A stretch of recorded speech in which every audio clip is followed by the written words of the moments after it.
Okay. Good morning. My name is Favia Maurin, and today I'm gonna be talking about David Bowie, his career, and his impact on the music industry. Well, first off, who was David Bowie? David Robert Jones was born on January 8th, 1947. He was a British singer, songwriter, and actor who was most prominent in the 1970s. Now, he is credited for creating the glam rock style while also inspiring the earliest incarnations of the punk scene. But his most powerful impact has arguably been through his disinterest in conforming to society's expectations, his exploration of gender throughout his whole career. In the 70s, he would wear dresses on stage, proclaim himself gay, and flirt openly with his guitarist. And all of this helped pave the way for a culture that became so much more accepting of non traditional sex roles. And this hasn't only inspired the world of art, but it's also allowed multiple generations to find confidence in who they are. So now that we have a main idea of who David Bowie is and was, I'm going to be explaining and showing some of the highlights of his career, starting with Space Oddity. Now, this was his first hit song. It stars the character Major Tom, and the story is pretty much about um, an astronaut who gets lost in space. And a lot of it was inspired by the withdrawal symptoms he suffered in treatment for drug addiction. But David's own interpretation of the character really evolved throughout the years. It was released on July 11th, 1969, only a few days before the first moon landing, actually, on July 16th. And the main style is acoustic guitar based folk rock. Next is The Man Who Sold the World. Now, most of you probably know this song by a cover made by Nirvana in the 90s. But yeah. Um, well, the story is about a man who no longer recognizes himself and feels awful about it. And it contains references to schizophrenia, paranoia, and delusion. And there's a shift to a more hard rock sound that his other previous albums didn't have. The thing that makes this album so important, apart from the music, is the fact that Bowie wore a dress for the original cover, displaying his androgynous appearance. He wore it during interviews to the approval of critics, and he also wore it on the streets, getting very, very mixed reactions.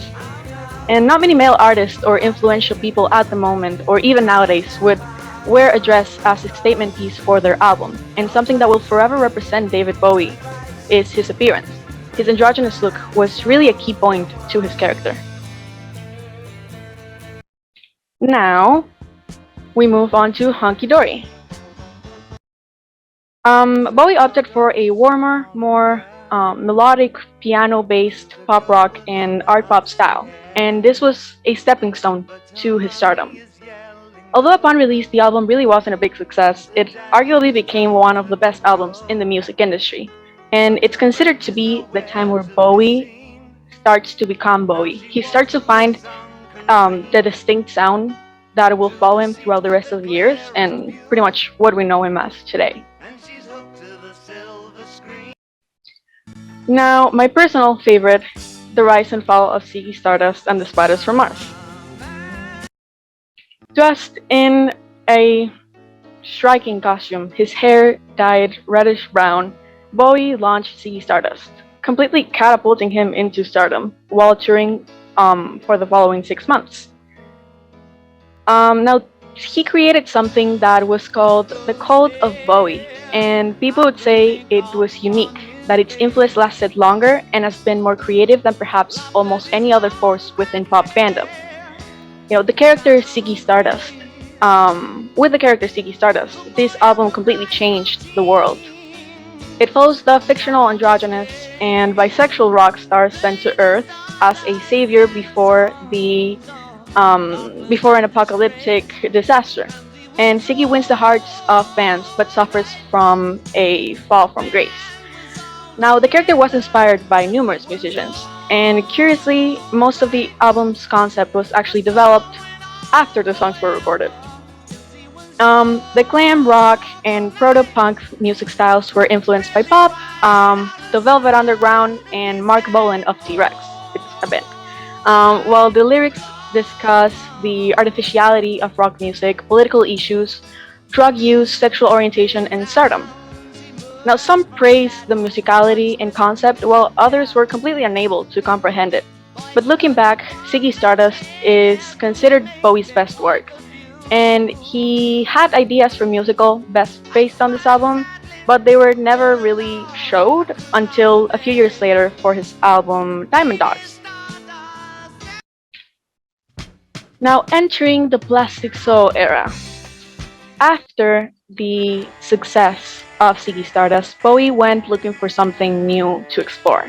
And he found it in the genres of soul, funk, and R&B, first experimenting by fusing the styles into his glam rock style. And this was considered one of the most controversial periods in Bowie's career, actually, being accused of appropriation, taking music of black origins, and this made his music called Plastic Soul. Meanwhile, he descended into a really bad cocaine addiction, and quotes about supposed benefits of fascism in the UK were followed by pictures showing him making a Nazi salute, and his character was then named the Thin White Duke. Luckily, he denounced the statements and began putting down the drug use. Now, throughout his career, he rose to stardom and he struggled with drama and just a lot of things. And he underwent a lot of shifts in his career, constantly switching between alter egos and artistic mediums and constantly reinventing himself in search for something new and challenging. Which leads us to our final point, which is the final years.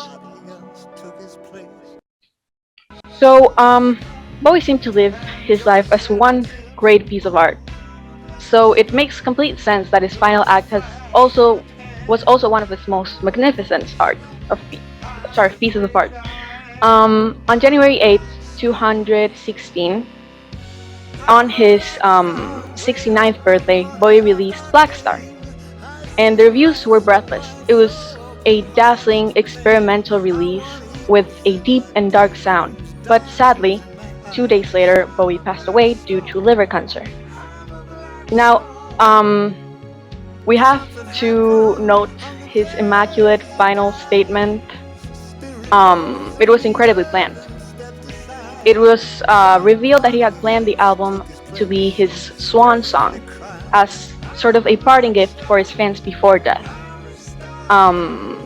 Well, if you listen to the lyrics, most of them revolve around his impending death, noting that it reveals a man who appears to be grappling with his own mortality. Bowie's music completely skyrocketed after this, breaking the record of most viewed artist in a single day, being at number one on album charts, 19 of his albums in the top 100 album charts, 13 of his singles in the top single charts, and Black Star also debuted as number one on all around the world. And now, well, of course, we didn't talk about some eras like the New Romantic and Pop era, Tin Machine, Electronic period, his Berlin era, and many more. But all of these helped Bowie become the legend we know him as today. And well, he truly is a legend who influenced not only the music industry but the entire world. And with his personas, his hit albums, songs, and personality, he completely changed people's lives. He impacted my life from a very young age. Growing up with his music and having him as just a role model shaped important parts of my childhood. Now, family times, friend hangouts, or just alone time were always filled with his legacy and always will be. And the world of music we have nowadays wouldn't be the same without him. Even after death, he still touches so many people and will forever continue to be someone for generations to look up to. So that's it. I hope you've enjoyed. Thank you.